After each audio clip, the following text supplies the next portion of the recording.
نحمده ونصلي على رسوله الكريم اما بعد فاعوذ بالله من الشيطان الرجيم بسم الله الرحمن الرحيم رب اشرح لي صدري ويسر لي امري واحلل عقدة من لساني يفقهوا قولي۔ اللہ کی رحمت سے مایوس نہ ہو جاؤ، یقیناً اللہ سارے گناہ معاف کر دیتا ہے، وہ تو غفور الرحیم ہے۔ پلٹ آؤ اپنے رب کی طرف اور مطیع بن جاؤ اس کے قبل اس کے کہ تم پر عذاب آ جائے اور پھر کہیں سے تمہیں مدد نہ مل سکے، اور پیروی اختیار کر لو اپنے رب کی بھیجی ہوئی کتاب کے بہترین پہلو کی قبل اس کے کہ تم پر اچانک عذاب آ جائے اور تم کو خبر بھی نہ ہو۔ کہیں ایسا نہ ہو کہ بعد میں کوئی شخص کہے افسوس میری اس تقصیر پر جو میں اللہ کی جناب میں کرتا رہا، بلکہ میں تو الٹا مذاق اڑانے والوں میں شامل تھا۔ یا کہے کاش اللہ نے مجھے ہدایت بخشی ہوتی تو میں بھی متقی لوگوں میں سے ہوتا۔ یا عذاب دیکھ کر کہے کاش مجھے ایک موقع اور مل جائے اور میں بھی نیک عمل کرنے والوں میں شامل ہو جاؤں، اور اس وقت اسے یہ جواب ملے کہ کیوں نہیں، میری آیات تیرے پاس آ چکی تھیں، پھر تو نے انہیں جھٹلایا اور تکبر کیا اور تو کافروں میں سے تھا۔ آج جن لوگوں نے خدا پر جھوٹ باندھے ہیں، قیامت کے روز تم دیکھو گے کہ ان کے منہ کالے ہوں گے۔ کیا جہنم میں متکبروں کے لیے کافی جگہ نہیں ہے؟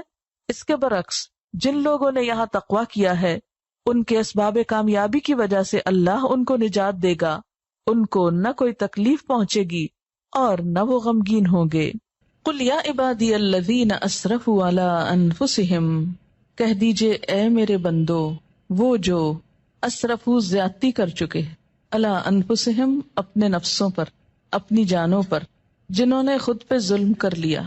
اسراف کہتے ہیں گناہوں کی کثرت اور اس میں بہت آگے نکل جانا، یعنی بڑے بڑے گناہ کر بیٹھے۔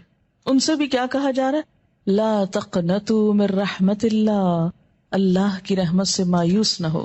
یہ نہ سوچو کہ اب تو بس صرف ہلاکی ہوں گے، ہماری چھوٹ ہو نہیں سکتی کیونکہ ہم بہت گناہ گار ہیں۔ اچھا، یہ جو جملہ ہے نا ہم بہت گناہ گار ہیں، یہ بھی دو طرح بولا جاتا ہے۔ ایک تو حقیقت میں یو مین اٹ کہ ہم بہت گناہ گار ہیں، اور ایک یہ بہت گناہ گار ہیں دکھاوے کے طور پہ، ورنہ خود کو سمجھتے کوئی نہیں ہے گناہ گار، کیونکہ جو خود کو گناہ گار سمجھے وہ تو نظر ہی نہیں اٹھا سکتا، وہ تو حجت بازی کر ہی نہیں سکتا۔